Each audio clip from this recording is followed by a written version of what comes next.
Gopyadakopa Briksham Gopalagaratidam Yati Singha Gora Govinda Deshi Kavaram Satatam Namami Uttama Adama Kichuna Bachila Jachiya Dileka Kola Kahe Premananda Emona Gauranga Hridaya Dariya Bola Bhaja Gauranga Kaha Gauranga Gaurangira Namare Bhaja Gauranga Laha Gaurangira Namare Jejana Gauranga Bhaje Se Hoy Amara Pranare Jejana Gauranga Bhaje Se Hoy Amara Pranare Hare Krishna, Hare Krishna, Krishna Krishna, Hare Hare, Hare Rama, Hare Rama, Rama Rama, Hare Hare, Bolo. Hare Krishna, Hare Krishna, Krishna Krishna, Hare Hare, Hare Rama, Hare Rama, Rama Rama, Hare Hare. Yashaiva Padambuja Bhakti Labhya Prema Bidana Parama Pumarta Tasmai Jagan Mangala Mangalaya Chaitanya Chandraya Namo Namaste Chaitanya Chandraya Namo Namaste Chaitanya Chandraya Namo Namaste Madgavirapi Gopala Sri Kuryat Kripaya Judi Tadaiva Sambhaya Pitva Rishayustat Priya Janaha Shri Krishna Krishna Chaitanya Sasanatana Rupaka Gopala Raghunathapta Brajabala Bapahimam Panchakopadarubhyascha Kripa Sindhubhya Evacha Patitanam Pavanebhyo Vaishnavebhyo Namo Namaha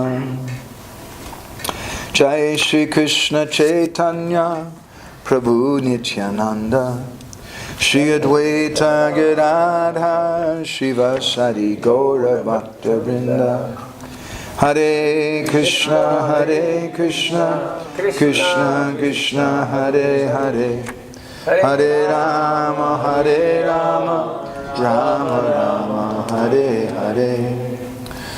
So I want to thank everybody very much for coming again.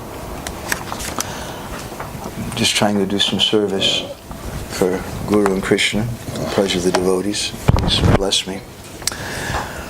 There's a nice statement in the beginning of the book by Srila Narahari Chakravarti Thakur, his Krishna Bhajanamrita, which is appropriate tonight. He says that Katakastu Mahamurka Siddhantan Adidushka Katam Karyaditi Mrisha Vitarkan Ma Krita Buddha. He says that we want to hear some Siddhantan Adiduskaran. It's natural. As we were speaking earlier, everyone naturally wants to hear something confidential, special. And that's the nature of friendship. That's the nature of Vaishnav Sangha. So we'd like to hear some Siddhanta, which is Ati Duskaran, very, very subtle. But there's a problem. What is the problem? Katakas tu Mahamurk. That the Kataka, the speaker, he's a Mahamurk. He's a great fool. He doesn't know how to speak anything properly. So that's where all of you come in. He says, Katam kuryaditi mrisha vitarkama krita buddha. That may the learned Vaishnavas, learned and gentle Vaishnavas present, bless our deliberation so that we can say something for the pleasure of Srila Prabhupada and the Vaishnavas. So tonight, I wanted to speak something about some Braj Lila. Because as Vishwanath Chakravarti Thakur describes in his Artha Darshani commentary in the last chapter of the Bhagavad 10th canto, he says that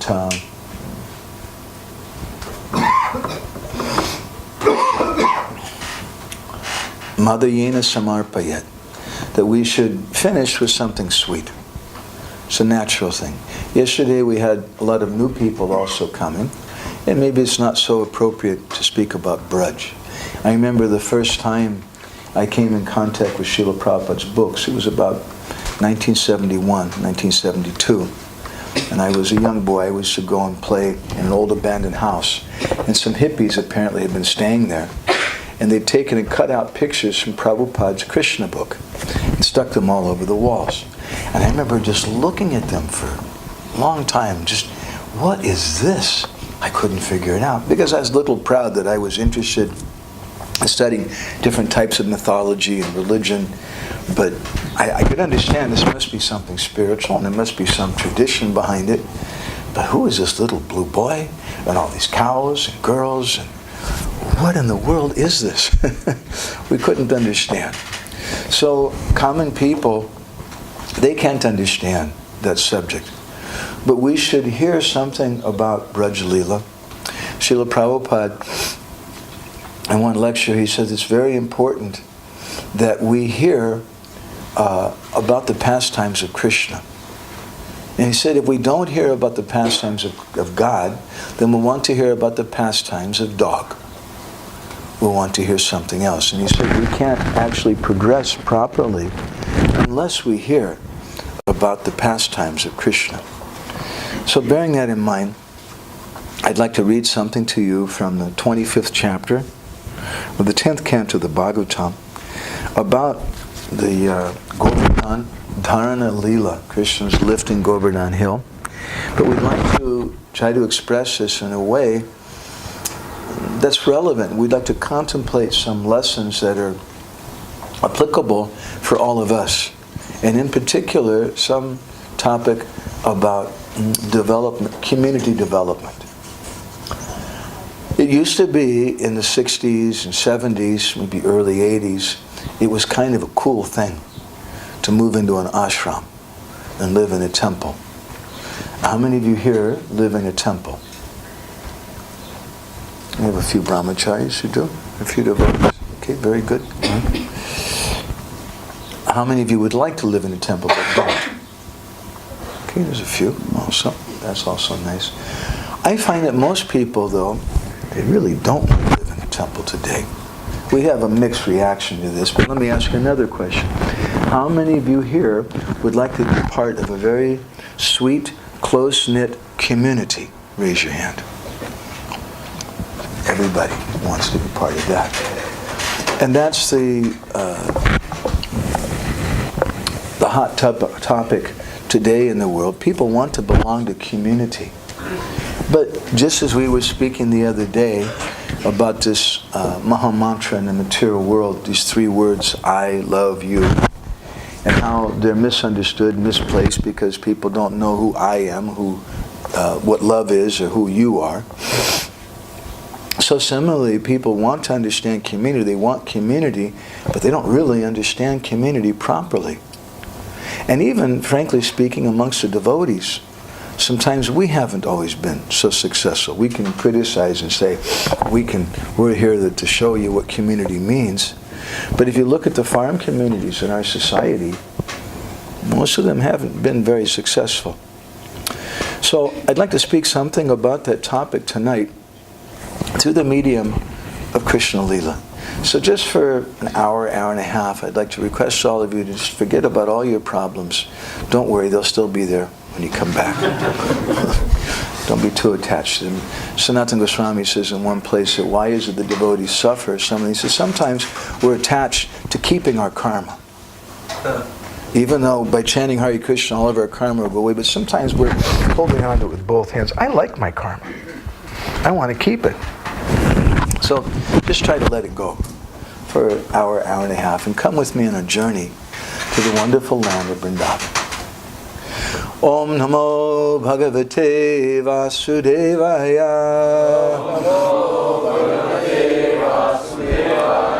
Om Namo Bhagavate Vasudevaya. Om Namo Bhagavate Vasudevaya.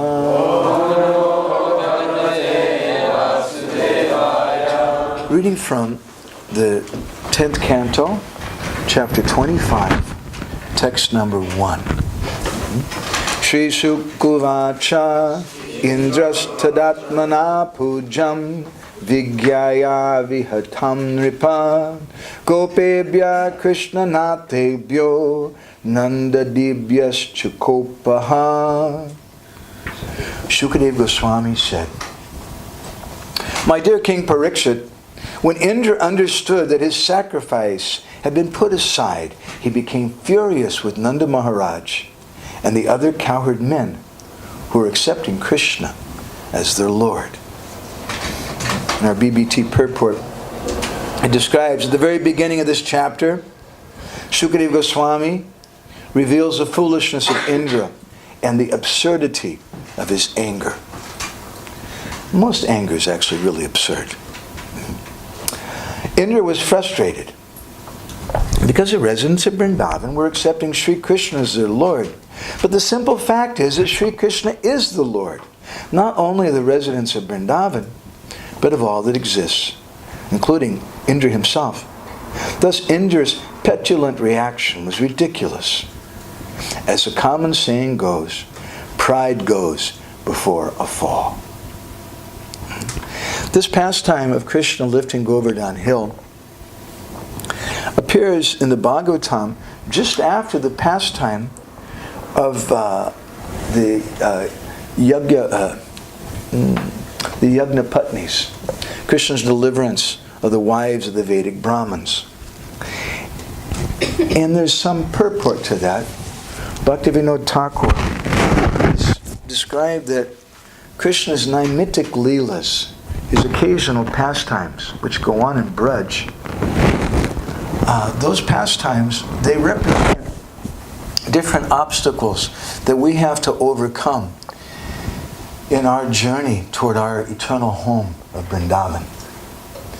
And so this pastime of the Krishna delivering the wives of the Vedic Brahmins represents, Bhaktivinoda says in Krishna Sanhita, when people come under the control of mechanical religionists, and someone's trying to control them and trying to tell them, don't do this, don't do that, and those Vedic Brahmins represent mechanical religion, people who are doing rituals and things and thinking that this is going to deliver them.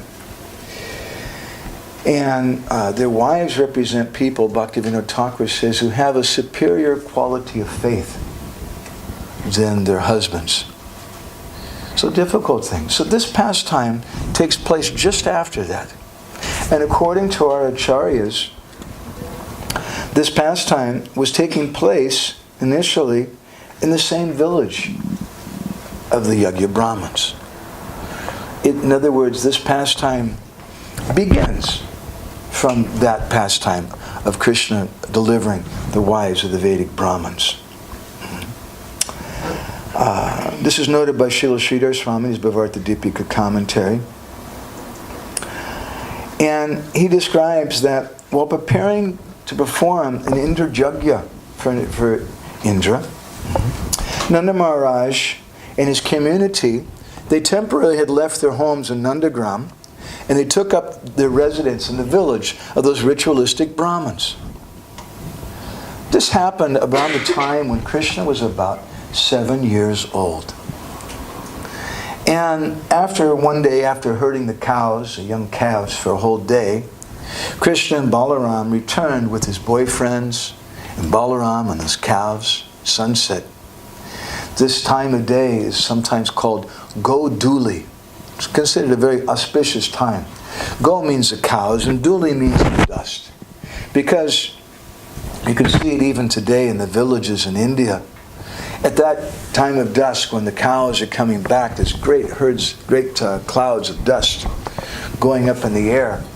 And that dust is considered very, very auspicious. It's called Go-Duli. It's also a particular time of the day. So Krishna had come back at that time of day, and he noticed there was so much preparations going on, so many things, and he became a little curious. He saw Nanda Maharaj there, who Kavi Karnapur says, Nanda Maharaj is the abode of kindness, simplicity, and joy. The abode of kindness, simplicity, and joy. This is Nanda Maharaj. He saw Nanda Maharaj and other senior persons of Vrindavan making preparations to worship the demigod Indra. Krishna is Sarvagya. He knows everything. But in his Braj Lila, he becomes mugdha, becomes bewildered, like he doesn't know what's going on. And like an ordinary small child who didn't know what was going on, Krishna bowed his head and offered respects and folded his hands and he said, Bapa, Father. Bapa is a very sweet word for father. In Sanskrit, Bapa, what's happening? Everyone's so busy. Is there some big event that's taking place? Jiva Goswami, he says that Krishna told his father, Katyatam va pita koyam sambrama samupagata yagnarto yadideva ka pramanan kim phalam kikim. Father, please tell me what you're doing. It looks like you're going to perform some sacrifice. If this is a sacrifice, and yagnarto yadideva ka, who is it meant for? Who is the big devata for this sacrifice? Pramanam kim phalam chakim. But what is the result of it? What is the pramana? The shastric pramana for it? Is this a Vedic tradition or is this some local tradition that you carry out? Nanda Maharaj looked at Krishna. And the other men, they also looked at Krishna. But they thought, he's a 7-year-old boy. What can he understand about rituals and things like this? So they didn't say anything. But Krishna persisted. Krishna said, Bapa, it's not good that I only know how to take care of the cows. I should know some philosophy and religion as well. So I'm approaching you, Bapa, because you're so intelligent. I want to learn.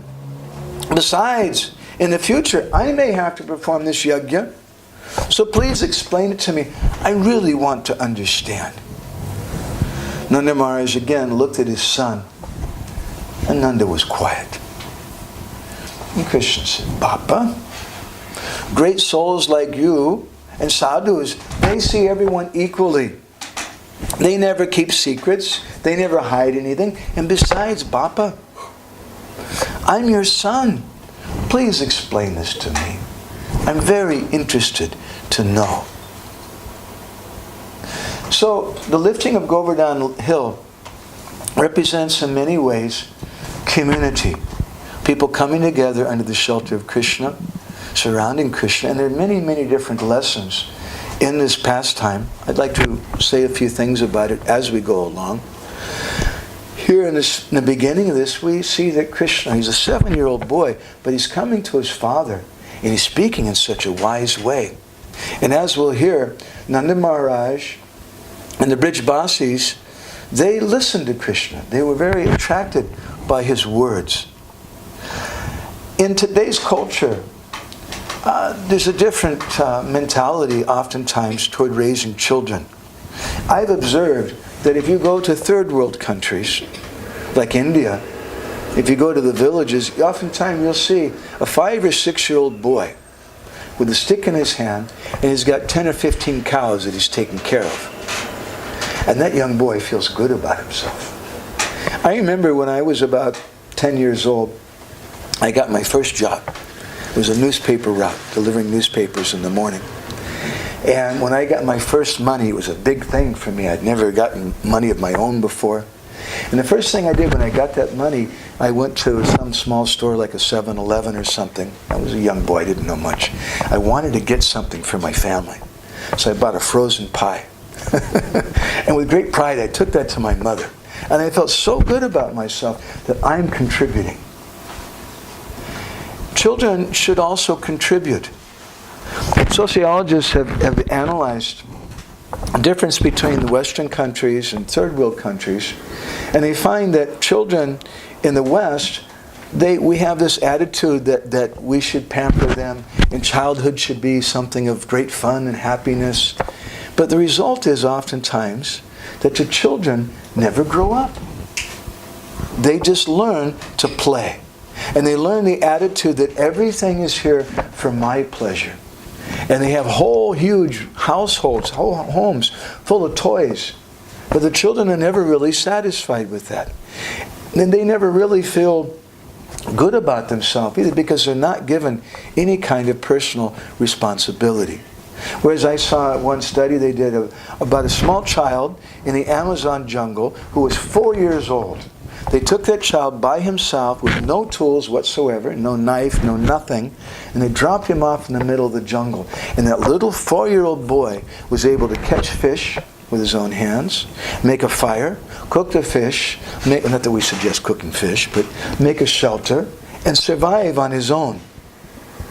He knew at the age of 4 how to do that. But in the world today, if you take a 30-year-old man or 40-year-old man, he doesn't know how to do any gardening. He doesn't know what weeds are. Sometimes people, they grow up in the city and they don't know. Donald Mars is telling us he brought one young man from New York to India once. And he was so astonished. Look, there's grass. I've never seen grass before. Isn't that amazing? And there's trees in that. People are so sheltered in our society, and they grow up with this attitude of entitlement. This attitude that life is all about playing. So as children, they play with toys. When they get a little older, they play with girlfriends and boyfriends and cars. And then they go to the university. But they're not going to the university to study. They go to the university to party and have a good time. And they never learn responsibility. And finally, they graduate from the university.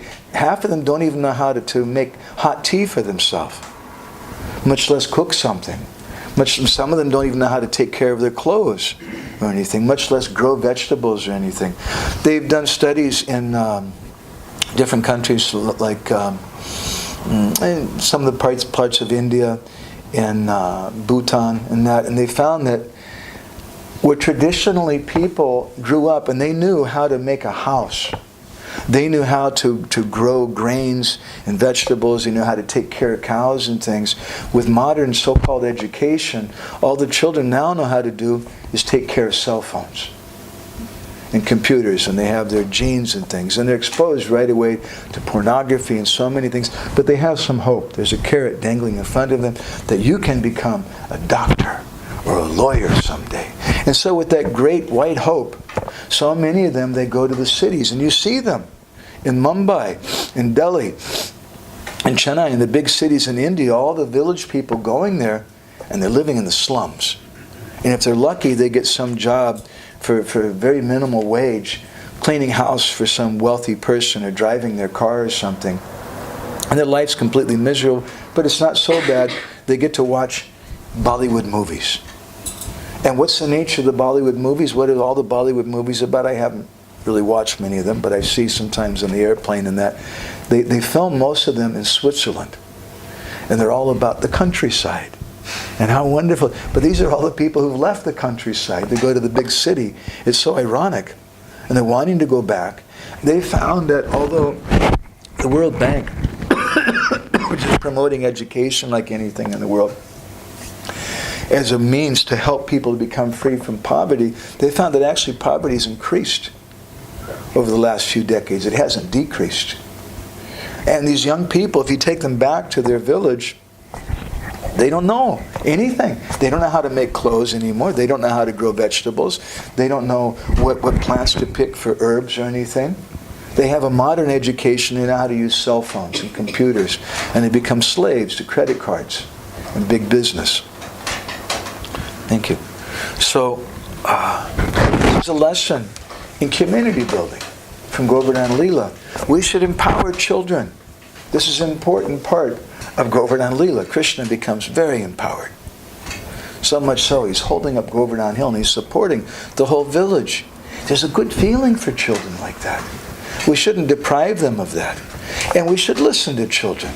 Children are a very, very important part of a community. In the West today, we have so many retirement communities.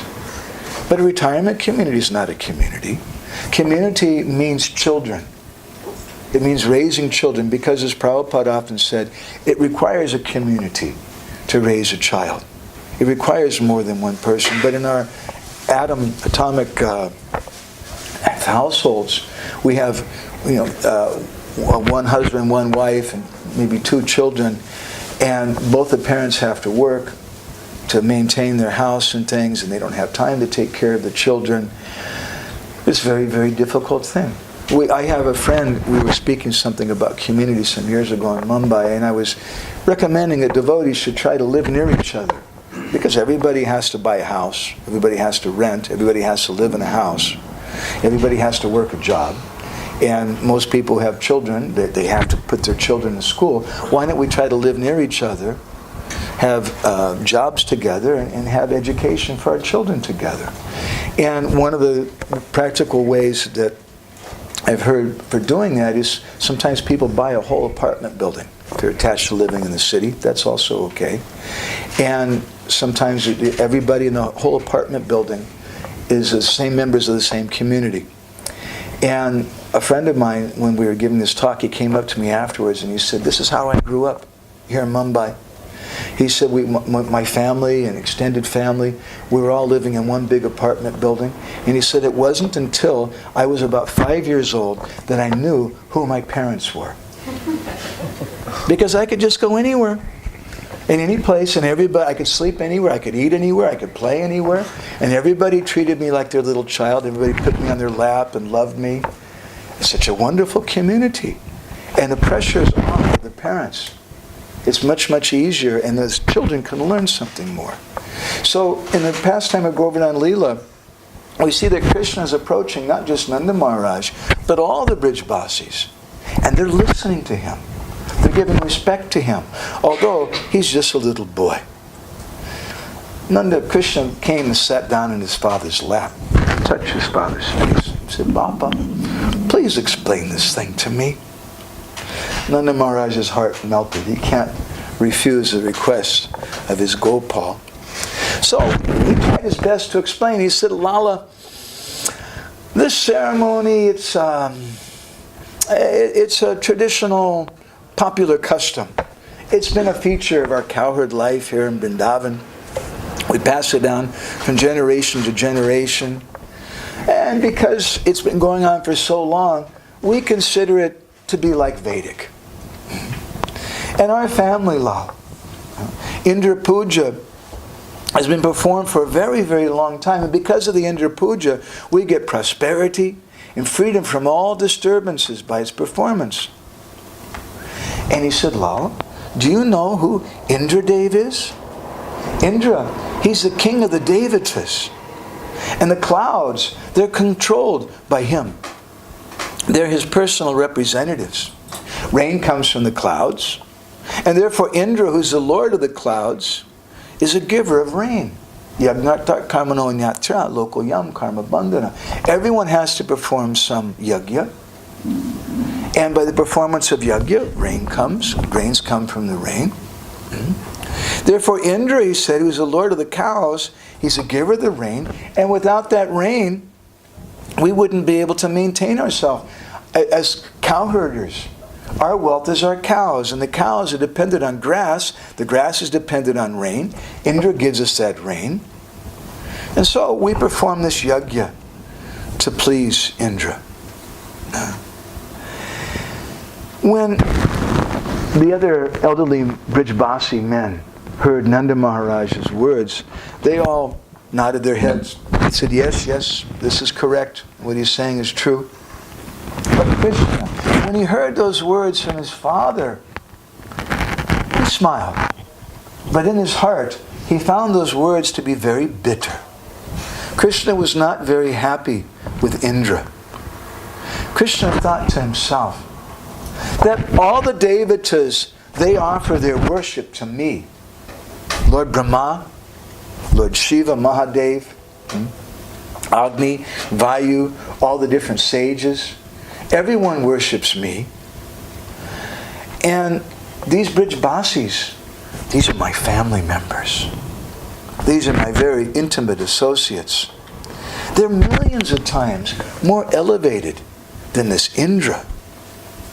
But Indra's become so proud that now he's daring to accept the worship from the Brijbasis, my family members, who are so much, much more elevated than him. So Krishna, he wanted to break apart the mountain of pride that was there in Indra's heart. He purposely wanted to make Indra angry. Because Krishna understands that pride, he says in Gita, Dambo Dharpa Abhimanascha, Kroda Parusham Eva Cha, Agyanam Cha Bijatascha, Partha Sampadam Asharim. That there's different qualities that belong to demoniac nature. And the first thing he mentions is Damba, pride. Damba, Darpo, pride, arrogance, anger, conceit, harshness, and ignorance. Krishna tells Arjuna, chapter 16 of the Gita, these qualities belong to those of a demoniac nature. And Krishna is so kind, he doesn't tolerate when he sees his devotee becoming proud. Krishna can't tolerate that. Don't think that in this pastime that Indra is just some kind of demoniac person. Indra's had a very demoniac attitude. But Indra is a great personality. What is the most important verse in the Srimad Bhagavatam? Can someone say? Eti chamsa kala pumsa Krishnastu Bhagavan Swayam. According to Jiva Goswami, this verse is the most important verse in the Srimad Bhagavatam. It comes after Shukadeva Goswami is speaking about the list of different incarnations of the Lord, and he says that Eti chamsa kala pumsa Krishnastu Bhagavan Swayam. Out of all these incarnations, Krishna is the source of all of them. Very important verse. And how does the second line go? Indrari vyakalam lokam mridayanti yuge yuge. Yuge yuge mridayanti yuge yuge. Krishna comes again and again. Why? To deliver Indra. Indra's not a small-time person. Indra's something like the temple president of the universe, or the GBC man of the universe. And he has a very important job to protect Dharma, to encourage religious principles. Krishna comes as Vamanadev, the younger brother of Indra. He gives so much respect to Indra. Indra's not a small person. But Krishna's son, Indra's becoming so proud. This is very, very bad. I don't appreciate this. He's trying to demand the worship of the Brijbasis. So Krishna began to speak in a very clever way to convince Nanda Maharaj to not worship Indra. And Krishna said, Bappa, you say that Indra accepts our worship, but Father, have you ever seen him? Has he ever shown up to accept the worship? Bappa, where does he live? And Nanda Maharaj said, Lala, he lives in the heavenly planets. It's a long, long ways from here. Krishna said, he lives in the heavenly planets. Bappa, he's a big, big king. Why would he want to beg offerings from us little gopas, us little cowherd people? Is he poor? Does he need something? Bappa, Indra, he can do nothing for us. Therefore, I say that everything that happens is because of nature and because of our own hard work. Krishna begins to speak a tricky kind of false philosophy to Nanda Maharaj. He said that, Papa, nature is supreme. By By nature, fire burns and water flows. Our nature is to take care of the cows. Kavi Karnapur, he says that Krishna told his father, Papa, it's not a fact that wherever it rains, that the cause of that rain is worship of Indra. It rains in the desert. It rains in the ocean. The ocean's not worshiping Indra. The desert hasn't worshipped Indra. And the water has no utility there. And moreover, sometimes it rains in such a way that people are not very happy. During the monsoon season, sometimes there's great flooding. And people are not happy. Do the seas and the mountains, they worship Indra? But still, they get so much rain. So, Papa, don't worry. Nothing will happen if we don't worship Indra. And Krishna, he told him, he said, Father, since we're cowherders, we should worship Giriraj. And what did he say? He didn't just say Giriraj. We should worship Giriraj, the cows, and the Brahmins.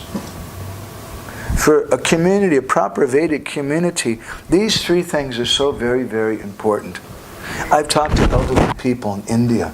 It's very nice, by the way, to speak to elderly people. So they know a lot of wonderful things, a lot of wise things we can learn from them. And one interesting thing that I found, even in the suburbs and the cities of India, even 20 years ago, practically every street there would be a trough where the villagers would put, the people of the city, where they would put water, and they would put their vegetable scraps and things. And so the cows who were living in the town, they'd have something to eat and drink. They would take care of them. You don't see that very much anymore. Today, still in India, it's nice. You see people feeding the cows and sometimes giving them water. But not like it used to be. It used to be just a standard thing. One friend of mine, he grew up in Jaipur. And he said that as a young boy, he used to wake up in the morning hearing the sound of his mother churning butter. She used to do that every morning.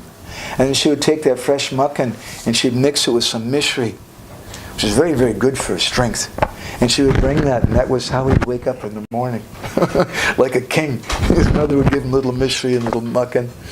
And he told me that in his household, which is true of so many houses in India, following Vedic prescriptions, following Srimad Bhagavatam, the householders, the first roti of the day, they would offer to the deity, and then they would give that to the cows. And they would feed the dogs. He said in their house, they would put a little pile of flour they would offer to the ants. And they would feed all the different living entities. That was how he grew up. That's Vedic culture, with the conception that we have to take care of everyone. And I see this when I go to the villages in Braj, the villages in Orissa. The people there, their feet touch the earth. Sometimes in the city, as we were mentioning, there are people who live, in fact, you can live your whole life and never ever touch the earth. You just touch cement and floors and artificial buildings and things. But people in the villages, they're going barefoot and they're touching the earth. And the sun falls on their body. And they're in touch with the seasons. They're in touch with the earth, they're in touch with the plants, they're in touch with the different animals. They're in touch with the other people in their village. They're in touch with themselves. This is the nature of community when it's rural-based. We're not so fortunate, some of us, that we can live in such a rural community. But still, it's a very good thing if we can grow our own vegetables somehow or other. I found it very interesting when we visited Holland some years ago. And maybe it was Amsterdam, one big city there, I can't remember the name. And the devotees there, I was surprised to find that they were eating fresh produce, fresh organic produce, which some of them had grown. And what they did, they took me one day to what they called the Gandhi Garden. And it was a garden, maybe 5 or 6 times the size, maybe even 8 times bigger than this temple room space we have. And it was some property which is owned by the city, right underneath, next to a train overpass. And they went to the city, a group of people, and they said, please, can we do some gardening here? And so they built a small structure, and they had what they called the Gandhi Garden. It's a cooperative garden. And there was about 5 or 6 Hare Krishna devotees who were part of it, out of a dozen or so people. I went there once and was picking some weeds and picking herbs and things. Very good exercise. And then everybody would come together, and they had some tea. And one of the devotees introduced me and said, his name is Madhav, and he travels around the world and tells stories. And he said, oh, you should tell us a story. So we told him some Krishna stories. And a very, very nice group of people. So the devotees were getting their own vegetables like this. There was one devotee who was going outside of the city, and he was going to a local farmer who was growing organic grains. And he was grinding those grains himself and making bread, and that was how he made his living. There was another person who was friends with the devotees, and he had a truck, and he would go outside of the city to some different farmers who had fruit trees. And he would go and pick the fruits himself. They had organic fruit trees. Pay him some cheaper amount because he picked it himself. And then he would bring those in. And every week, on a certain couple of days, he would set up boxes on the street corner. And everybody knew the certain time in that particular corner he would be there with organic fruits and vegetables. This may sound just like some hippie kind of living or something, but this is very practical. And this is part of community, because community means that we keep Krishna in the center. And we should think about growing nice things for Krishna. I can tell you in India, a little interesting detail. I don't want to get too much into just health and things like that, but in Europe, there's the European Union has a certain limit to how much pesticides people can put in the vegetables and fruits. The average fruits and vegetables in India exceed the European allowance by 400 times. That's the average fruits and vegetables. My humble opinion is that if Raghava Pandit were here today, who was so very, very particular that he threw away a coconut because someone touched the door frame up above and then touched the coconut, that Raghava Pandit wouldn't appreciate produce like that. And Srila Bhaktisiddhanta Saraswati Thakur, this is a note of interest, he forbade his devotees in the temples to use ghee and sugar in the 1930s because he said it wasn't pure. It wasn't vegetarian. And we could go on and on about that subject also. It's not gotten better. Sometimes they use beet sugar to make sugar. Sometimes they use certain things to bleach it, which are vegetarian, but quite often they use cow bones. And there's certain traces of cow blood and cow bones in the sugar. Why is that relevant to us? Not just because we want to be healthy and happy with it, but it's relevant for the deity. It's relevant for our children. So a community is a place where we grow our vegetables, where we know where we're getting food. It's an important part of it. We should consider that. And this is a lesson also that we get from this pastime of Govardhan Lila. The Brijbasis, they're doing this Indra Puja because they need the rain, because they're growing their own food, and they're in touch with the land. They're in touch with each other. So Nanda Maharaj, he was listening to Krishna, and Krishna told him, Bappa, since we're cow herders, we should worship Giriraj, the cows, and the Brahmins. These three. Not just one, not just Giriraj. We worship Giriraj because Giriraj, he's supplying everything for our community to take care of the cows, and we should worship the cows. This is a progressive community. We want to take care of the cows, and we want to make the Brahmins happy. And he said, besides, Bappa, if you do this, I'll like it very much. It'll make me very happy. And Krishna smiled in a very cute way, which captured everyone's heart. And Nanda Maharaj, he said, Lala, he said, to satisfy you, definitely after we finish this puja for Indra, we'll do a second one for Giriraj. I promise. Krishna wasn't very happy. He said, Bappa, don't delay. Take all the paraphernalia and everything that you've collected together to worship Indra and use it to worship Giriraj instead. Giriraj, he'll take care of everything. So hearing the words of that young boy who was a part of that community, we also should listen to the words of the children. Then the elder persons in the community, Nanda Maharaj and the others, they had a meeting and they discussed. This is also an important part of community. There should be some good discussion every day. I read something from a sociologist. I don't want to just quote sociologists and health books, but this is a very interesting point. Who wrote a book about community, wrote several books, and they said that they've done studies, and that they find that the more that people do 4 things together as a community, the tighter their community is. And this sociologist, she called it the glue, which keeps community together. And of course, we have to have economic basis also.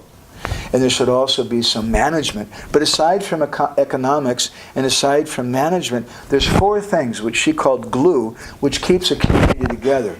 The first thing is, the more that people come together and eat together.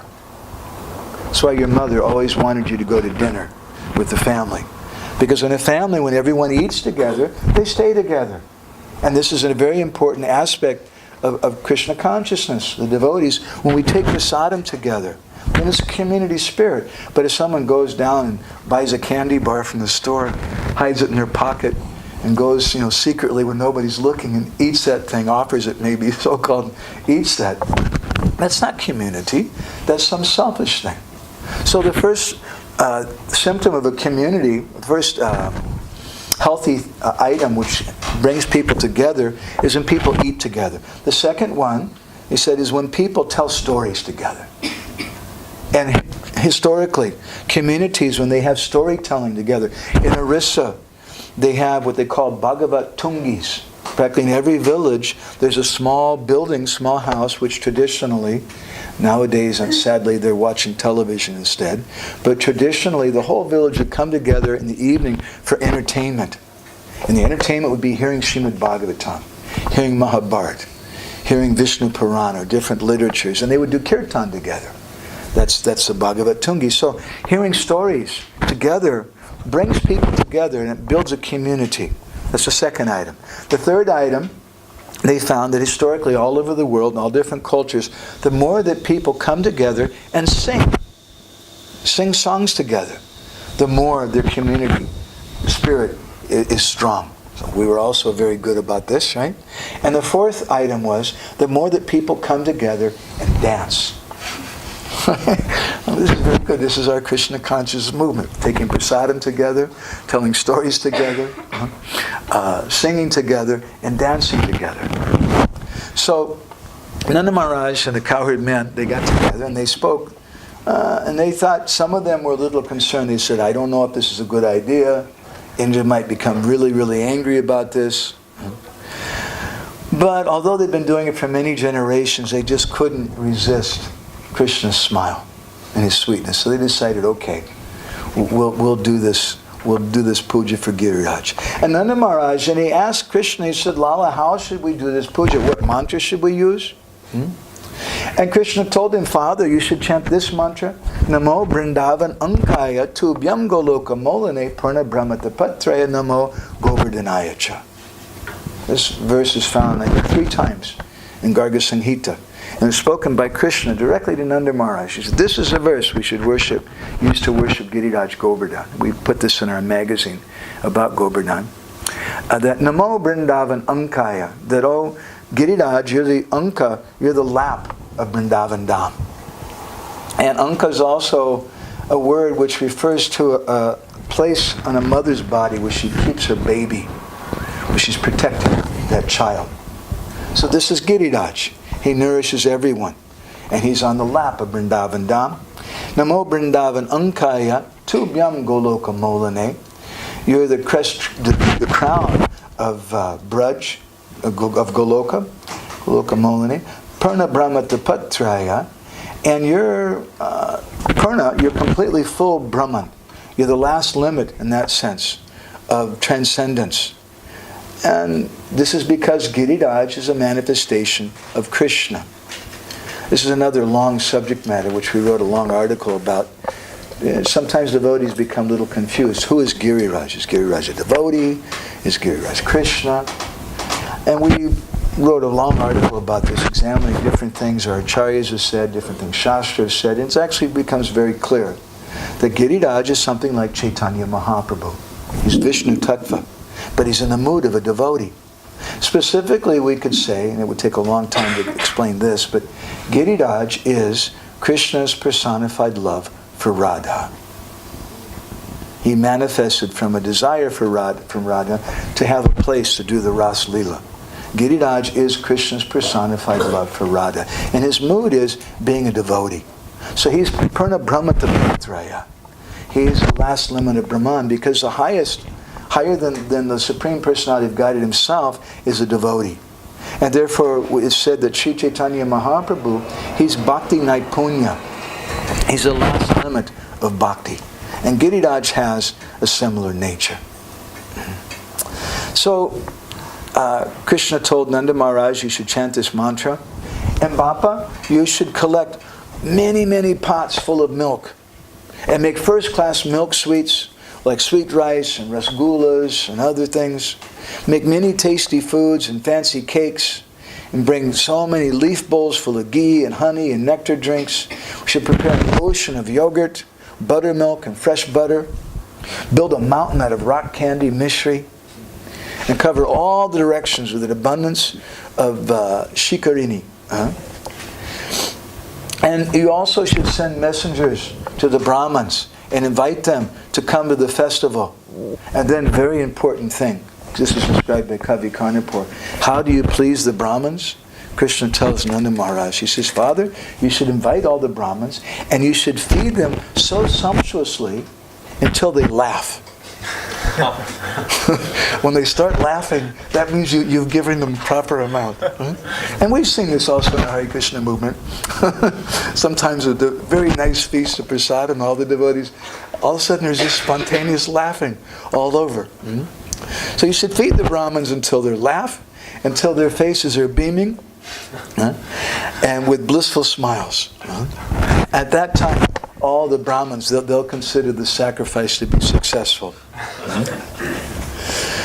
He said you should please everyone by making an anakut. Anakut means a mountain of grains, or ana means grains, but ana also means food. And ana, interestingly also, the word ana, one of its meanings in the Amarakosh is it's a name for Vishnu. So anakut also means the hill of Vishnu, which is Giriraj. You should bring so many vegetables and sweet cakes and worship Giriraj with all these proper things. And then Father, very, very important, he tells Nanda Maharaj, Tadevam sapaka saparyantebhya pradatyvyam natu pakashananyeti abhipretya sarvan niva chane kritya praketkam pavartayan praha. Father, very, very important part of this festival. This is Jiva Goswami's description in Gopal Champu. He says that, Father, you should feed everyone. You tadevan swapaka, you should feed the swapaka, the dog eaters. You should feed the dogs. You should feed everyone, but don't give anything to Indra. Feed the dogs, but don't give anything to Indra. It's very, very insulting. And he said that in this festival, we're going to have all four of these items that we were just mentioning. Everyone will come together to eat. We should have wonderful stories from the different storytellers and things and the Puranas. We should have wonderful music, singing, dancing. He said all the four directions should be full of wonderful music and conch shells and kettle drums and mridangas and kartals and different instruments. And the Brahmins, they should recite Mangala Charana verses. The storytellers, they should tell stories. And then you should begin to circumambulate Giriraj Govardhan. And you put the Brahmins ahead of everyone. And he says that everyone should put on, all the men should put on all their most opulent dress and all their ornaments and things. They should dress up in a way to defeat the demigods. And we should circumambulate Govardhan Hill. And he says an interesting thing in Gopal Champu. Kramati Vasyakatvam. That Kramata means by pace we should walk around the hill. And he says that it's not necessary to go by foot. You can also go in a cart if necessary. If it is better for you, can also wear shoes. This is Krishna's description of the first Govardhan Parikrama found in Gopal Champu. You don't have to walk barefoot. So when that Amavasya day came, the next day the residents of Braj, they observed Dipavali, and then the day after that on the Pratipat, they began to observe the festival that Krishna described to them. So Krishna personally acted as the acharya of that yajna, and he was directing the Brijbasis how to worship Giriraj Govardhan, and they used all the paraphernalia that they'd collected for Indra's worship. First of all, they decorated all the hills of Govardhan Hill with wonderful flags and colorful canopies and banners and different bright decorations. And then they began to worship Giriraj. They first offered Padya and Arghya and Achama and Madhupark to Giriraj. And all the music began to go throughout the universe. And the Brijbasis, they began to sing, Jaya Giri Govardhane Aroti Hari Radhika Madhava Nitya Lila Hare Krishna Hare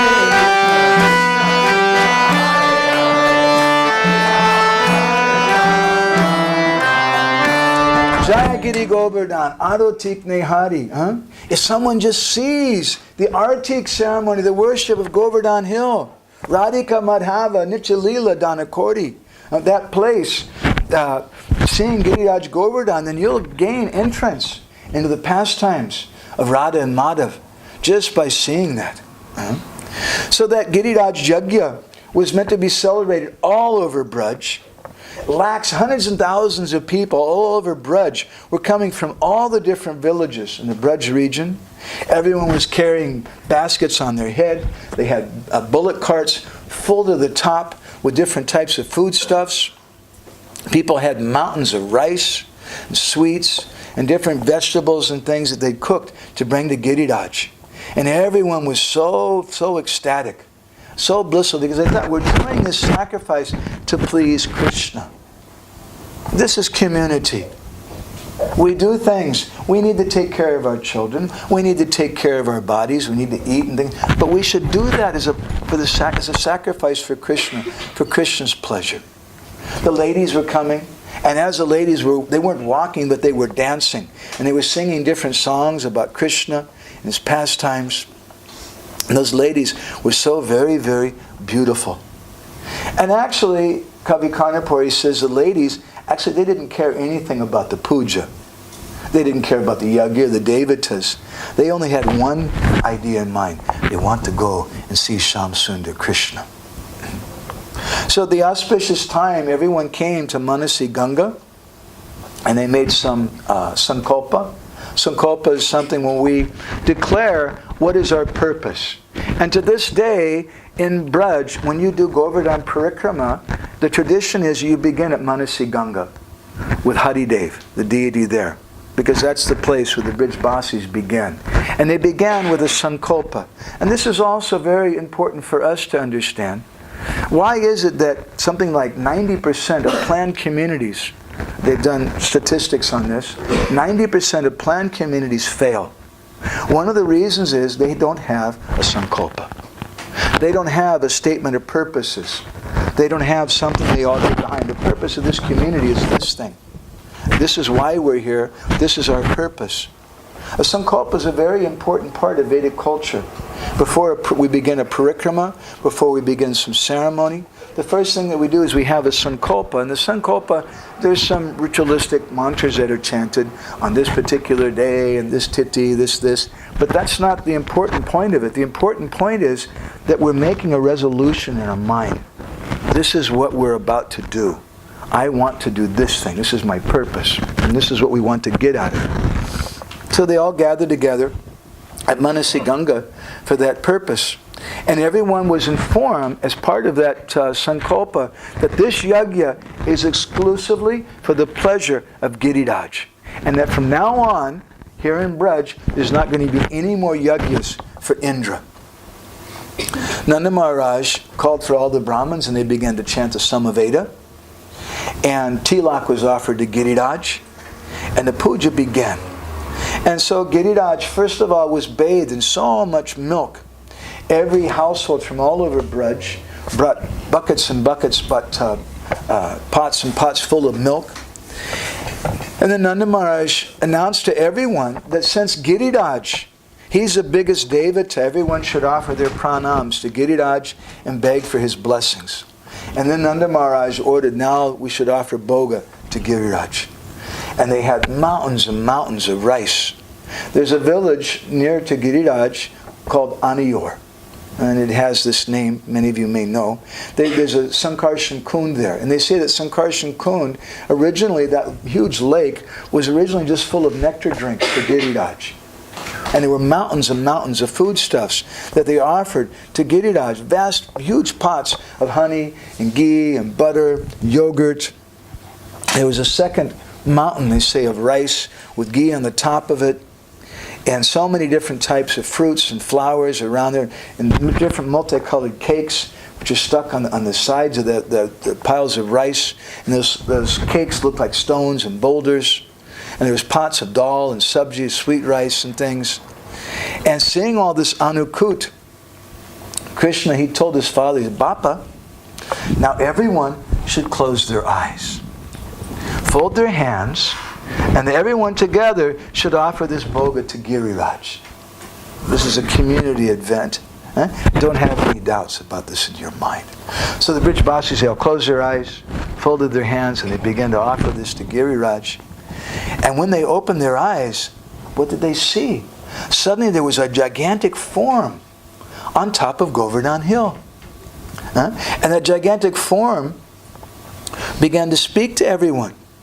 And Krishna, he inquired from that gigantic form. Krishna said, "Oh great Devata, who are you?" That personality was a second form of Krishna. Krishna was speaking to himself. And that great personality, his voice was rumbling like a mountain. And he said, "Little boy with graceful limbs, I'm the mountain. And I've come to accept all the offerings." And everyone was very, very astonished. And Krishna, then he turned to his father, he said, "Bappa, see? Did Indra ever come to accept your offerings? You never saw Indra. But see, Giriraj, he's coming in a personal form to accept. Giriraj is better than Indra. Giriraj has personally come to fulfill all your desires. Now everyone should offer respects to Giriraj Govardhan." And then Krishna and all the Brijbasis bowed down to Govardhan Hill and that personified personality. In effect, Krishna was offering obeisances to himself. And then Giriraj, he told all of them, "I'm not like the other devatas. I'm not distant from you. Now watch while I eat everything." And saying that, Giriraj Govardhan, he ate 10 million pounds of cooked rice in one bowl. And all the vegetables. And he reached out hands and he started taking everything. The Brijbasis were becoming a little afraid, moving out of the way. And as he ate, he became bigger and bigger and bigger. All the Brijbasis were astonished and they're just watching this while Giriraj ate everything. And then while he's eating, with the tip of his left hand, his little finger, he makes a little motion, Giriraj, to Indra. Inconsequential.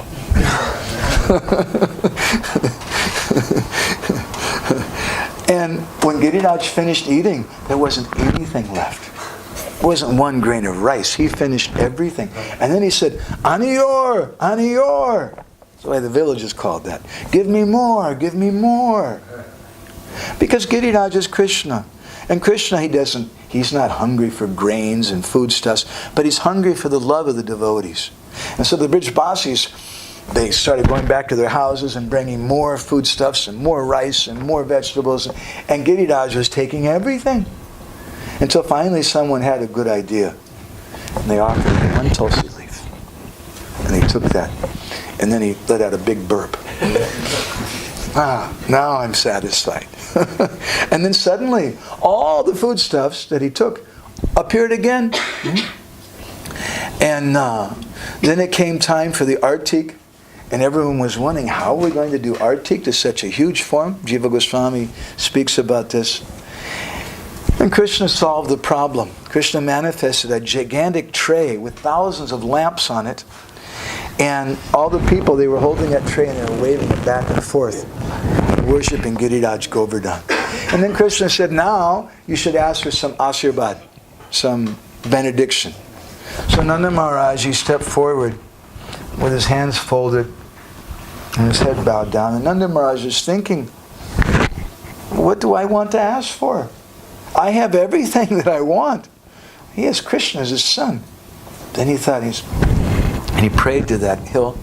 He said, I don't ask for anything for my own happiness. I don't need anything for myself. But my Lord, you know what's in my heart.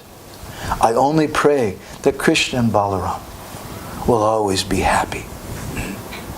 Giriraj said, Tatastu, I accept your request. I like your sons very much. Giriraj spoke like this. Now you should all go back to your homes. He said, Indra may give you some trouble, but don't worry. I'll protect you. And then, to their astonishment, right in front of them, that big Devata who was on top of Govardhan Hill, suddenly he disappeared. And then Krishna, he turned to his father, he said, Bappa, you saw Giriraj. He ate all the offerings that were meant for Indra. Giriraj has such power, Bappa. We never saw Indra accepting the offerings. So now it's time to circumambulate. And we should circumambulate the cows. But there's a problem. They had so many cows. Vishwanath Chakravarti Thakur says that every day there was a few quadrillion cows being born, give or take a few trillion cows in Braj. It's very interesting. We wrote something about this. How is it possible? Somebody once, it's said in Krishna book that Vasudev, he had, some quadrillion numbers of bodyguards or something? And someone came and asked Srila Prabhupada, where's enough toilets for them? that's like way beyond the population of this planet. Our acharyas have given some answer in their commentaries about this. And we can understand from the past time when Lord Brahma kidnapped the cows and the cowherd boys, Krishna manifested himself in the forms of all those cows and cowherd boys for 1 full year.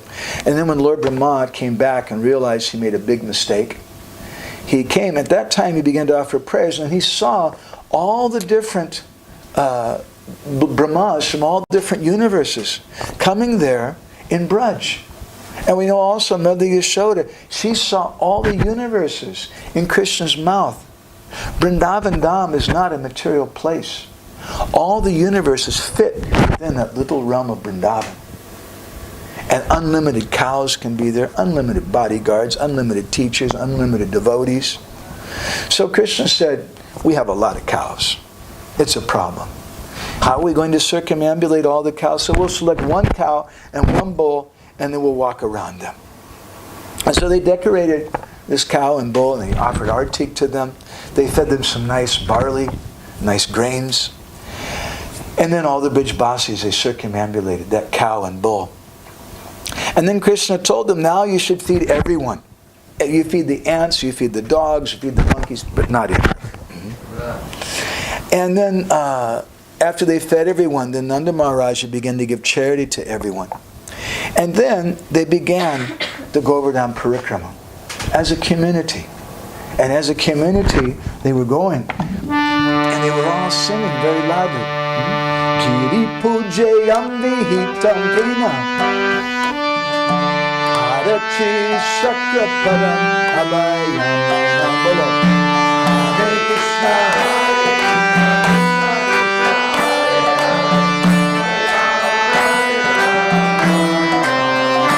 Who ordered the worship of Govardhan Hill? The same person who freed us from fear of Indra.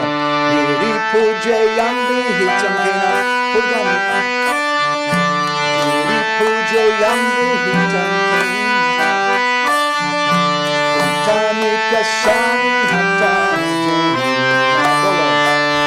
Hare Krishna,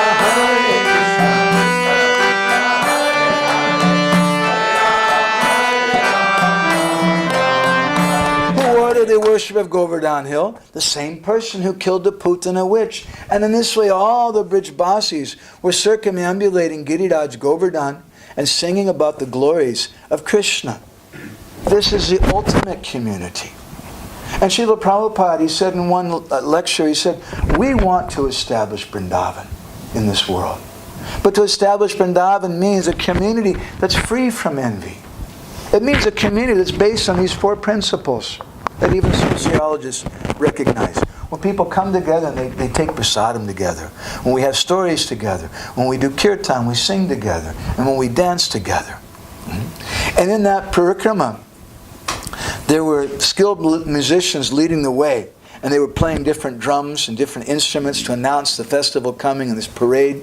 And behind them were the Brahmins, and they were all riding on bullock carts and chanting Vedic hymns.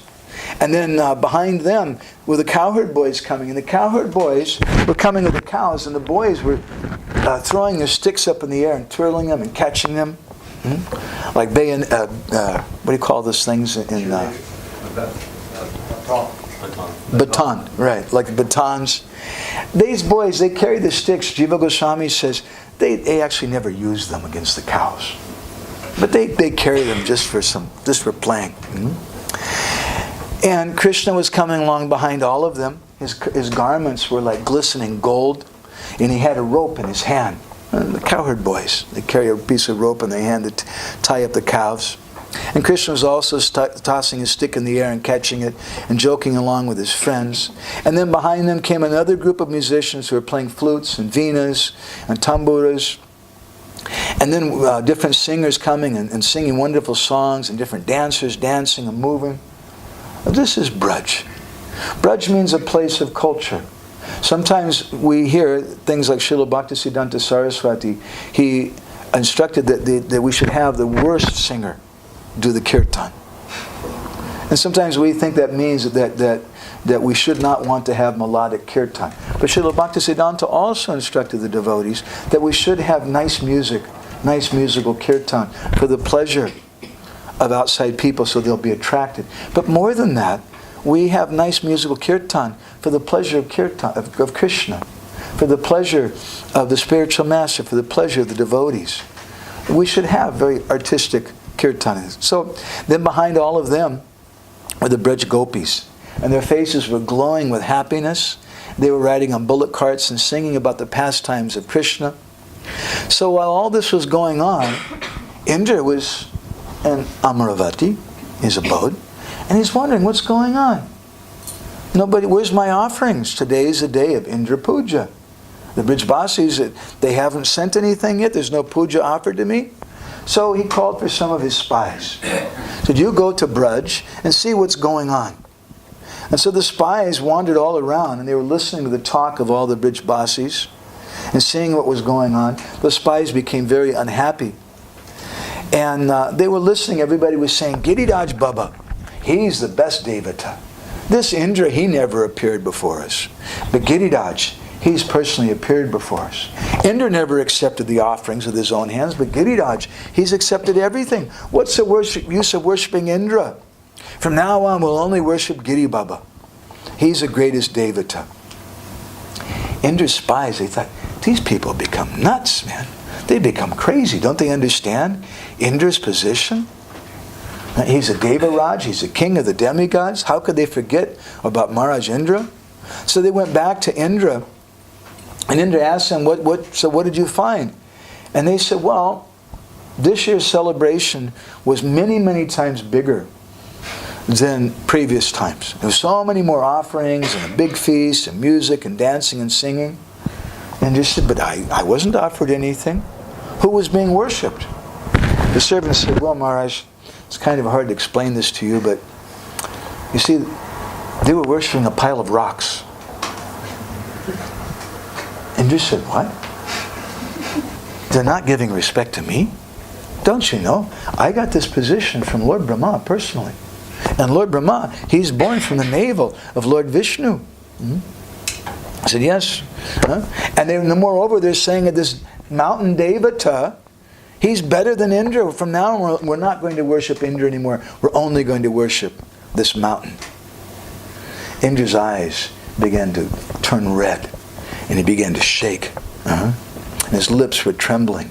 And he said, just see the pride of these village people under the influence of this talkative, ignorant, naive child. They've dared to offend me. I'm so very, very powerful. How can anyone oppose me and survive? These people, they don't even live in proper houses. They live in the forest.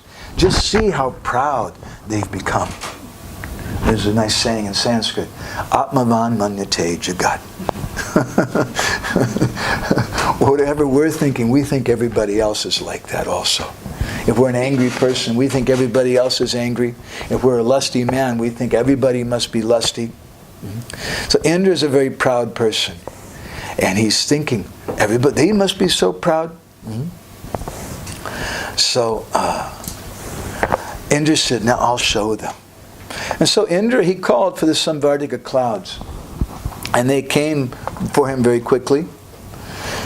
The Samvardika cloud, you may know, is a cloud which is used at the time of universal destruction. To compare this to an atomic bomb is not a good analogy. Could you imagine if some mad person dropped an atom bomb on the city of Ottawa? What a terrible crime that would be. What a heinous act that would be. But what Indra did is much, much worse. He called for the Samvardika clouds, and they came and they said, what's going on? It's not the time to destroy the universe yet, is it? Indra said, no, I have another job for you today. It's not so difficult. You don't have to worry about the whole universe. Just one small village. And I want you to go there. And I want you to destroy everything in that village. And there's a mountain there. I want you to wash that mountain away into the ocean. And I want you to kill all the cows, all the animals, all the birds, every blade of grass, every person in the village, except one person, Nanda Maharaj. You save him for last, because I want him to see everyone else killed. And then after everyone else is killed, then you kill him. So demoniac Indra had become. He ordered like this. And so the Brijbasis, they were all celebrating what a wonderful festival we had for Govardhana Puja. And then all of a sudden, a very icy cold wind began to blow. Very, very terrible wind. I see here in Ottawa also you have some heavy winds sometimes. But this is much, much worse than that. Much, much worse than that. Everyone began to be afraid. I grew up in southern Illinois, and sometimes there are tornadoes and things. I remember as a young boy going underneath in the basement and things, and that terrible wind comes. Everyone becomes frightened. There's a certain atmosphere. And so this terrible, terrible cold wind started blowing, and all the branches of the trees began to break, and the dust began blowing up in the air. At that time, they could see a row of clouds coming. And these clouds looked like the Himalayan mountains. And they were as dark, Kavi Karnapur says, as dark as a soot on the bottom of a burnt pan. And then suddenly, within moments, everything was completely pitch black. And no one could see anything. The mothers were crying out for their children. The children were right next to them, but they couldn't see them. The men were trying to take care of the cows. They couldn't find the cows. Everyone was beginning to panic. They were trying to take shelter of their homes, their courtyards, and different things when the rain started. And that rain was coming down. Some of our acharyas say like rivers. It wasn't like drops, but just rivers coming down and inundating everything. The cowherd people thought that the universal destruction has come. And so at that time, everyone began to take shelter of Krishna. And Krishna told them, you come, Paidyom, come with me. We're going to Giriraj Govardhan. And Krishna told them that if Krishna sends a great hurricane to destroy us, Giriraj, he'll protect us. Because Giriraj has accepted our worship. He'll give us all protection. Those people, they came and they started calling out, Krishna, Krishna, Mahabhaga, Twanatam Gokulam Prabhu, Tratum Ahasi Devana, Kupitad Bhaktavatsala, they address Krishna. Krishna, Krishna, Krishna, Krishna, Mahabhaga. Krishna, Krishna, Mahabhaga. Krishna, Krishna, you're the most fortunate one, Mahabhaga. Please deliver us please deliver the cows from the wrath of Indra. You're so affectionate to your devotees. We're not devotees, but please also rescue us. They prayed like that. You're very affectionate to your devotees. You should also rescue us. We're not really devotees.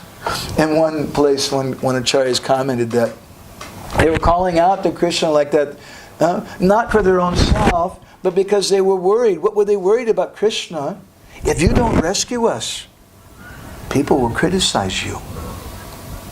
And for us, that's worse than death. We're not afraid of death ourselves, but we're very disturbed to think that someone might criticize you. And Krishna, if you don't take care of your own family members, your own community, people will criticize you. So Krishna, Krishna Mahabhaga, Tvanatam Gokulam Prabhu, you please deliver these residents of Gokul.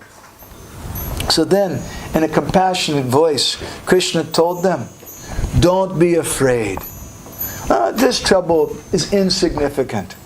He said, just like the pangs of hunger for someone who's had a big feast, it doesn't exist. It's no problem. And now I'm going to perform a special pastime to destroy Indra's mountain of pride. And so Krishna then, the Bhagavatam describes, picked up Govardhan Hill just like a little boy picks up a mushroom, with no more effort than that. And when Krishna picked up Govardhan Hill, there was a tremendous sound that echoed throughout the universe. And the flowers, they began to fall down off the top of the hill of Govardhan Hill. Those flowers, Kavi Karnapur says, they looked like Giriraj's personified laughter, laughing at Indra. You showed us your strength. Now we'll show you something. Now the people here in Braj. And when Krishna lifted Govardhan Hill, so much dirt fell down at the sides of the hill. Krishna told everyone, come, come, come, come. You take shelter here. Krishna said, Amba he, ma vilambasva, tata he. Amba means mother. Amba he, mother, come. Tata, what is tata? Tata's father. Tata he, atraiva yuyamayata. Arya he, sarvam adayagacha iti prabriti. Come, come, everyone, everyone. Please, please come here. And then Krishna, he told them, Bapa Mata, don't worry, don't be troubled. All my friends, you should all be happy. I'm not exerting myself. Don't think this is difficult holding up this mountain. Giriraj, he was so satisfied with your sacrifice that you gave that he's floating on my hand. He's so happy. He's like a piece of cotton on my hand. And don't worry about a place. I see. He says, Stanam Pashyan Asmi Patalakalpam Distirno Bhut Adri Ityantar Amba Sangatite no Nipadyati Chatra. I see in this mountain there's a ladder. It looks like Patala. And the mountain is very broad. There's no water underneath it. There's no slippery place. So Krishna told all of them, Mater Mantrananaya Mahamam Nivartanaya Satama. He said, my dear respectable, my Satjanas, my dear respectable people, don't forbid me to do this on the advice of my mother. I know my mother's going to tell my son, put it down now. Don't play with that mountain. Don't listen to her. He said, how can the mountain fall from someone who's lifting it? Don't delay, you come. He said, actually, the only danger is if you don't come right away. If I see you're suffering from these rains, then I'm going to start shaking. And then the mountain may fall down. So you please come. And the Brijbasis, they came there, and Jiva Goswami says that they found underneath it that all the ground was lined with touchstones. And the whole place was divided into different rooms. There was fresh water. There was a pleasant breeze going on. They found underneath Giriraj Govardhan, there was like a ladder going down, and there were vast fields of green barley for the cows, and beautiful lakes, and it wasn't a dark, wet, nasty place. Everything was illumined by Krishna's Kaustuba jewel. And Krishna told him, don't worry about the rainwater coming in, the flooding coming in. So much earth fell down around Giriraj. Other people say that Ananta Sage came and appeared and coiled around Giriraj Govardhan and kept the flood out. So everyone took shelter underneath that hill. Everyone was so very, very happy. They found underneath that hill, everything was there. And everyone came together and they found themselves protected by Krishna's holding up Govardhan Hill. And they found such a wonderful thing. We could all come and just look at Krishna to their heart's delight. There's only 2 pastimes in Braj where all the Brijbasis come together and have darshan of Krishna at the same time. One is Kaliyadamana Lila, and the other is Govardhan Lila. But of the 2, Kaliyadamana Lila, when Narad Muni speaks about it in Brihad Bhagavatamrita, he says that I don't like to speak about this because it causes great pain to the hearts of the devotees. Because Krishna was wrapped in the coils of Kaliya. And Sanatana Goswami says that Kali was biting him on the chest. Sanatana Goswami says he was actually kissing him and embracing him. That's another discussion. We spoke about that last year, I think. So these 2 pastimes, Kaliyadamana Lila and Govardhan Lila, are the only pastimes when everyone in Braj came together. There's another pastime we can compare this with, and that's the pastime of Lord Brahma kidnapping all the boys and calves. And although Indra's offense was much, much more severe, much, much more terrible than the offense of Lord Brahma just took the boys and calves away for one moment of time and brought them back very quickly. Indra, on the other hand, tried to mass murder, doing something much, much more destructive than dropping an atom bomb on a city. He sent the Samvarti clouds. He tried to murder all the Brijbasis. But Krishna was pleased with Indra. And he wasn't pleased with Brahma. Why? Because in Brahma Mohana Lila, when Lord Brahma took the cows and cowherd boys, he caused separation from the Brijbasis with Krishna. But Indra, he brought them all together. In effect. And Krishna was pleased with him in that way. This pastime also reminds me, in Orissa in 1999, there was a terrible cyclone and something like several million people lost their homes. It was a 400-mile-an-hour winds. It was very, very terrible cyclone. 200-mile-an-hour winds, I think it was. And in Gadaigiri village, ironically, the village where my Guru Maharaj comes from, he had, shortly before he left this world, he had the devotees, they donated the temple of Gopalju to ISKCON. And so he told the devotees, you make a big temple here. And the villagers, there's only a few hundred villagers in that place, and they're making a huge temple. And everybody was criticizing, why you're spending so much money building this temple? You should give free food to everybody. And medical, why are you making this temple like this? This is not good. All the villagers were living in mud houses. And then the cyclone came. And all the houses were destroyed, and they had nowhere to go. And where did they go? They ran to the temple. They took shelter of it. And since that day, nobody's complained about the temple. So Krishna is there to give everybody shelter in the form of the deity, form of the temple. So many things happen. I want to be a little quick now. There's many, many, many interesting details which I won't go into. But Indra was wondering what happened. So he called for the wind spies. He said, go and see what happened. The wind spies, they looked around and they came back and they said, Maharaj, everybody's dead. You burned them all to ashes with your thunderbolts. Indra said, good job. I'm very, very happy. But you go again and just make sure. And so again they went back, and this time they came back and they gave a different report. Actually, the first time we went there we didn't see anybody. But the second time we realized why, because everybody's underneath Govardhan Hill. And everybody's just fine. Not one cow is harmed. In fact, not even one blade of grass, even on the outside of Giriraj Govardhan. Even the thunderbolts and things that you're throwing at Giriraj, not even one blade of grass has become disturbed. And the people underneath there, they're not unhappy. It sounds like they're having a big festival. And indeed, all the Brijbasis were having a wonderful, wonderful festival under Govardhan Hill. Indra became very, very frustrated. And just at that time, a yaksha came to that place.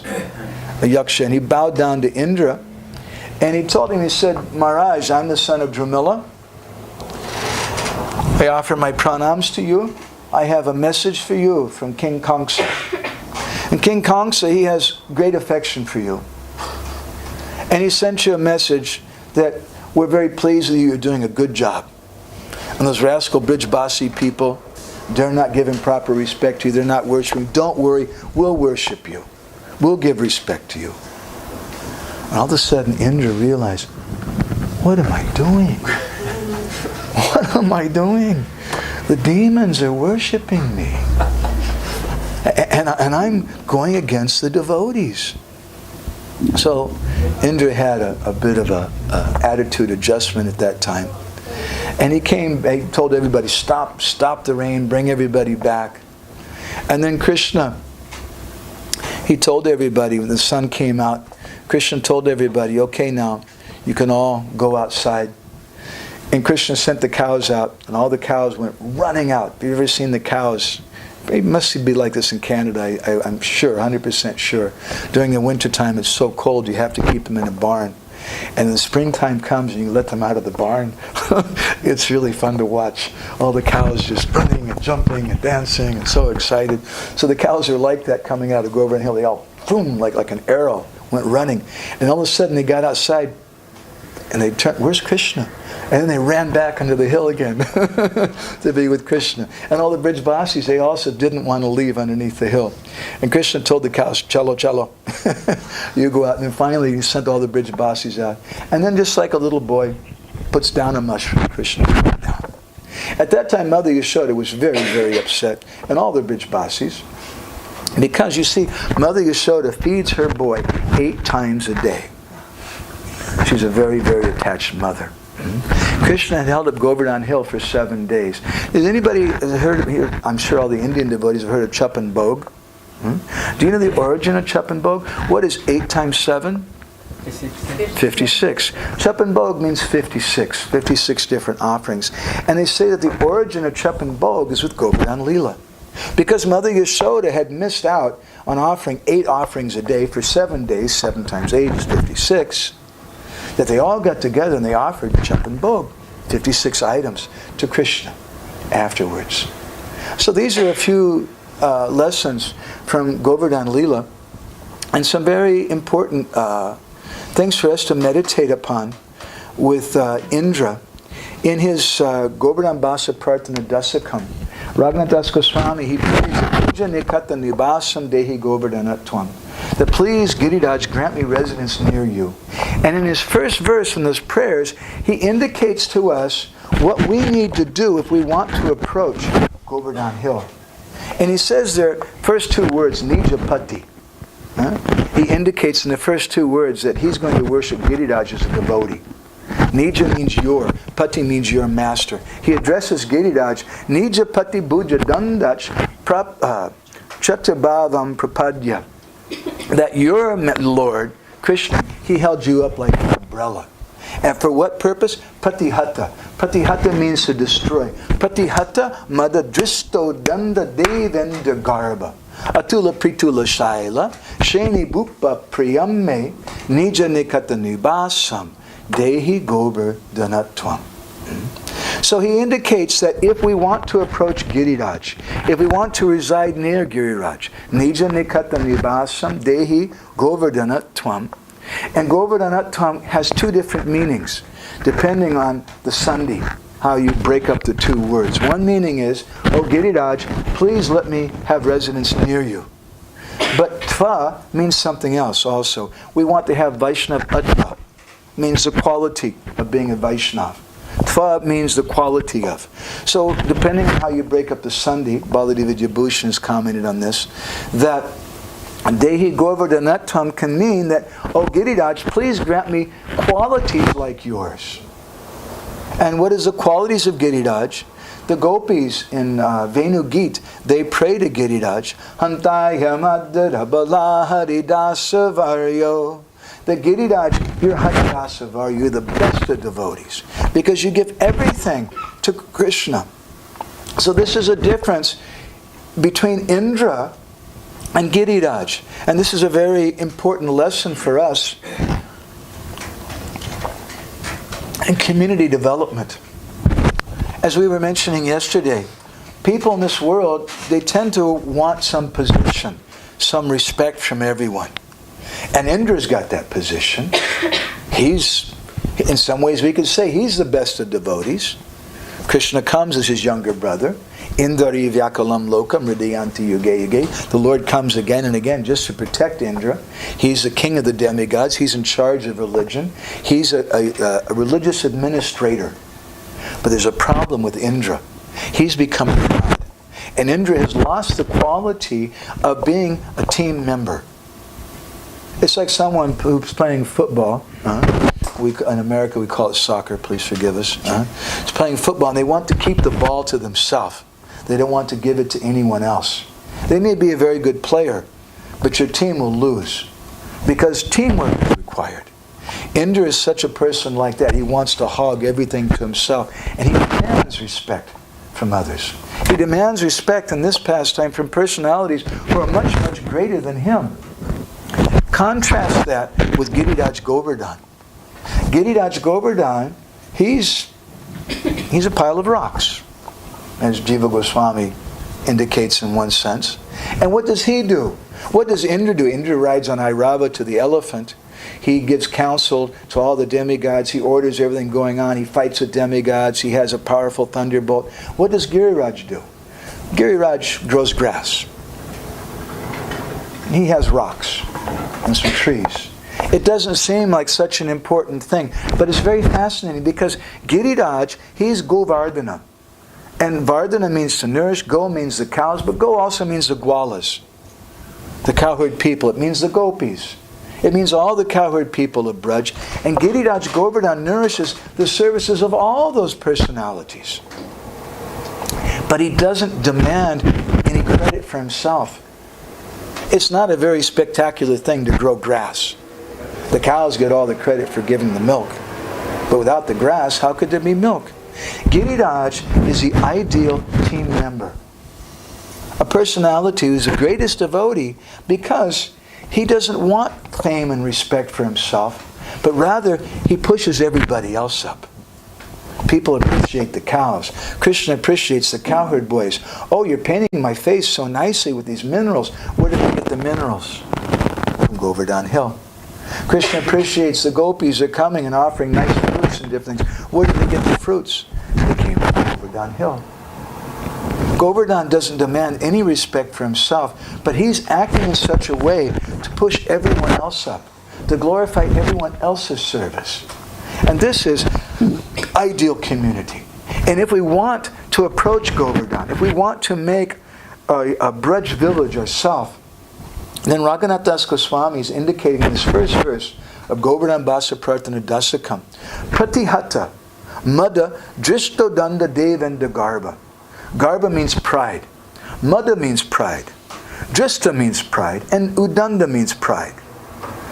He has 4 different words meaning the same thing.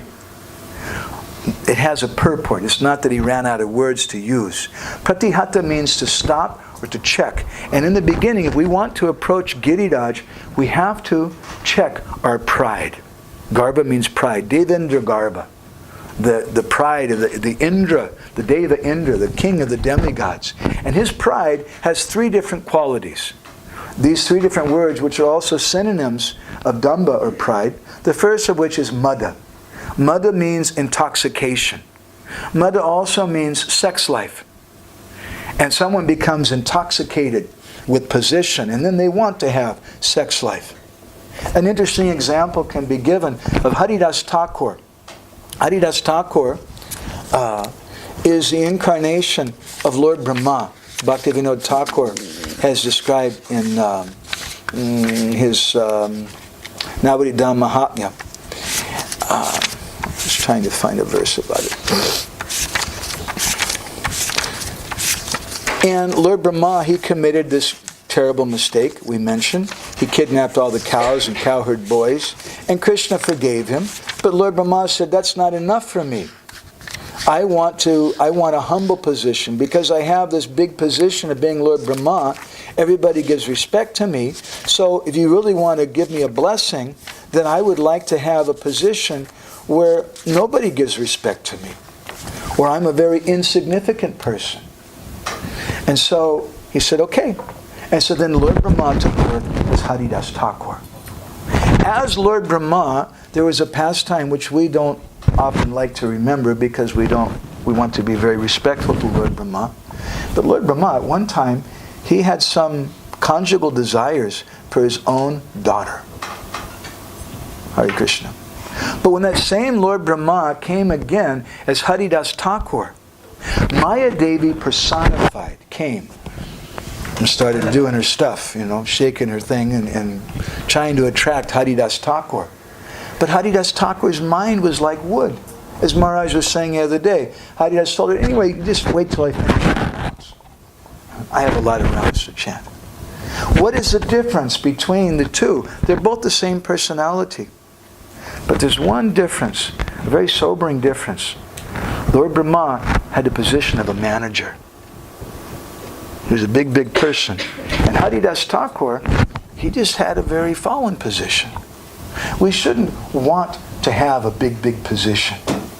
And therefore, Raghunath Das Goswami says the first thing that Giriraj does, he's the best of devotees, is pratihata mada, dristodanda devendra garba. He stops these three qualities of pride of Indra. The first of which is mada. He's intoxicated. There's so much lusty desire. I'm a big person. Don't you know who I am? And he's a religious person. He's a devotee. He's a devotee of Krishna. But he's become intoxicated with that. So mada is the first thing. Drishta is the next. Drishta means impudent.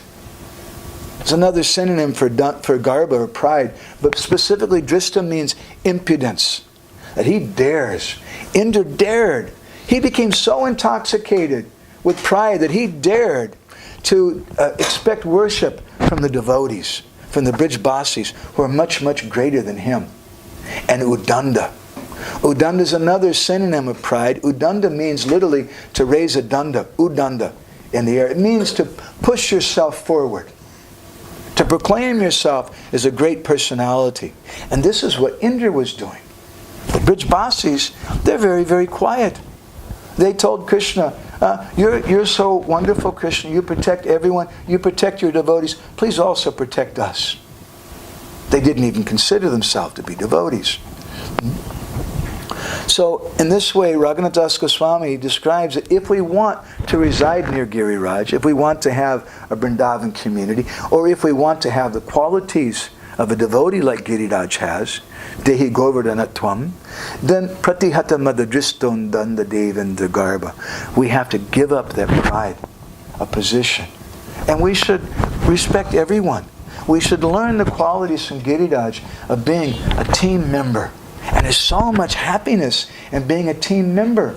Giriraj Govardhan, it's said that by the gopis, they pray that Nirupadikaru, what's the verse?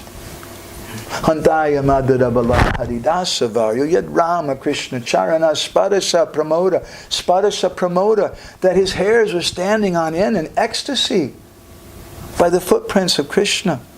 Krishna knows who's hiding their devotion, who's trying to show it. He chastised Indra, but he put his lotus feet on Giriraj Govardhan. And he gives Giriraj so much ecstasy. And this is what we were speaking about also yesterday. The ecstasy of insignificance. And Giriraj Govardhan seems like a very insignificant pile of rocks. But he teaches us, as a devotee, what it means to be a team member. What it means to really have community. To keep Krishna in the center of everything in these four ways.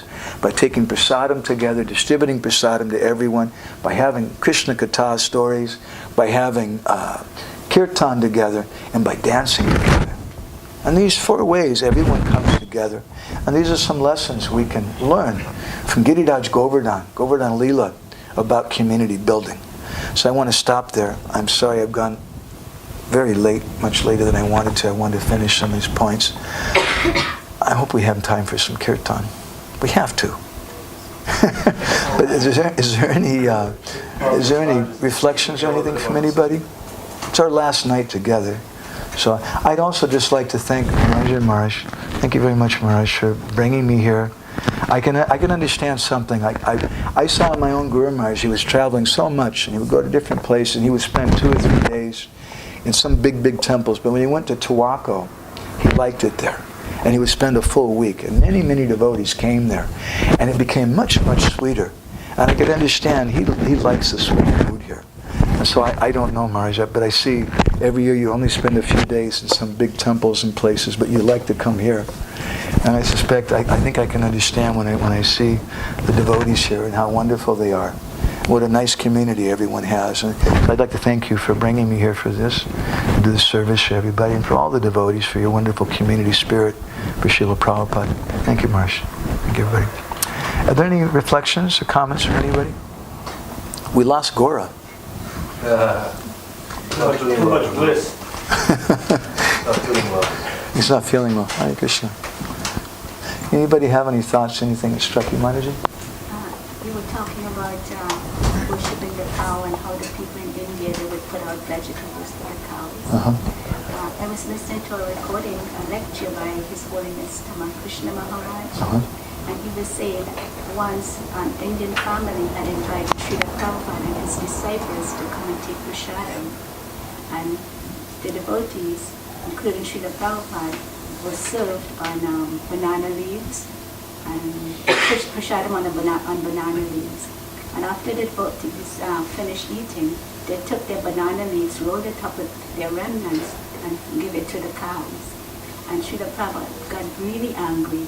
He said that the cow is like our mother, and you don't give your mother your remnants. You're supposed to take remnants from your mother. Gotcha. Yeah, he said that you never ever give the cow, your remnants. Very nice. I don't know if everybody could hear that. She's speaking very soft. I'll try to repeat correctly. She was hearing a lecture by Tamal Krishna Maharaj, and Tamal Krishna Maharaj was sharing a memory of Srila Prabhupada, and how Prabhupada, along with some devotees, once took some prasadam at some Indian's house, and they served everyone out on banana leaf plates. And after the devotees took prasadam, they rolled their remnants up on the plates and they gave that to the cows. And when Prabhupada saw that, he became angry, and he said, "The cow's your mother. Your mother, you don't give your mother your remnants." So he chastised them in that way. So I think it's a nice story. In India, we see the people, different people have different standards for cows. I've seen some people, sometimes we buy gur. I love cows really like gur. What do you call it? What's another word for gur? Jaggery. They like jaggery or raw sugar very much. You really want to make friends with the cow. Give them some jaggery. And they like banana leaves and different things also very much. Sometimes they like chapatis very much. If you take a chapati and roll it up in some gur, you'll make a good friend.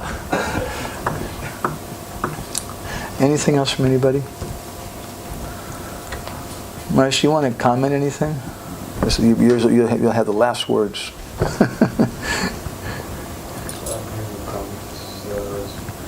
Very satisfying to get katha and to keep the mind absorbed in the thoughts that conducive for my own spiritual strength and for all the devotees here in the same way that there's a verse that I sometimes quote from the Bhagavatam, the place where pure devotees meet falling in the wounds of regulations. And there's a chance to hear their katha, which flows like the wavelets of a river, that one can forget about all the necessities of life, such as hunger and thirst, and become free from all kinds of illusion, lamentation, and fear. So you have given us some nice tsunami. Sometimes people say that, well, you've done this thing or that, but I have to recognize, Maharaj, by your blessings. And I've been trying to do this really. I really would like to do this as a service in the Ranjan March for the devotees, for Shankar Prabhu, and for the devotees. We don't want to be like Indra, but we'd like to be like Giriraj Govardhan and just serve the devotees and be a team member of things. And what we're speaking, my Guru Maharaj spoke these things, and other acharyas. I've gotten things from different places. It doesn't belong to me. We're just trying to do it as a service. Thank you, Maharaj. You mentioned that any kind of activity should be concluded with some very nice module like finish. I think your whole presentation is very, very nice, but it's like finishing off on a very nice sweet note. Madhuyena Samarpaya. Yes, Govardhan Lila.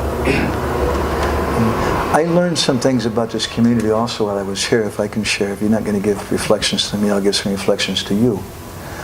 And some of the things that I learned is I really appreciated seeing the spirit of the devotees going in the kitchen and working so hard, and everybody wanted to prasadam, and how excited everybody was to go on Harinam, and how amazing it was. The first day we went on Harinam on Saturday, one person came back, and the next day on Sunday I think there was five people came back on the Harinam. That's a very, very auspicious, wonderful thing. It's such a wonderful place. Sometimes, actually when I first came here, to tell you the truth, I saw the building and I wasn't so impressed. Sorry, please forgive me. This is a small place. What is this? But now, going on the Harinam, now I can understand why the devotees are here. This is such an amazing place. Such a wonderful, and you're here for this opportunity, and I see all the books here and the books downstairs and devotees going out and distributing books with so much enthusiasm. What a wonderful, wonderful center that you have here. What a wonderful community. That's something my reflection on being here. Thank you very much. Srila Prabhupada ki, Samaveda Bhakta Binda ki, Gaur Premanande, Vamsha Kalpatarubhishcha Kripa Sindhu.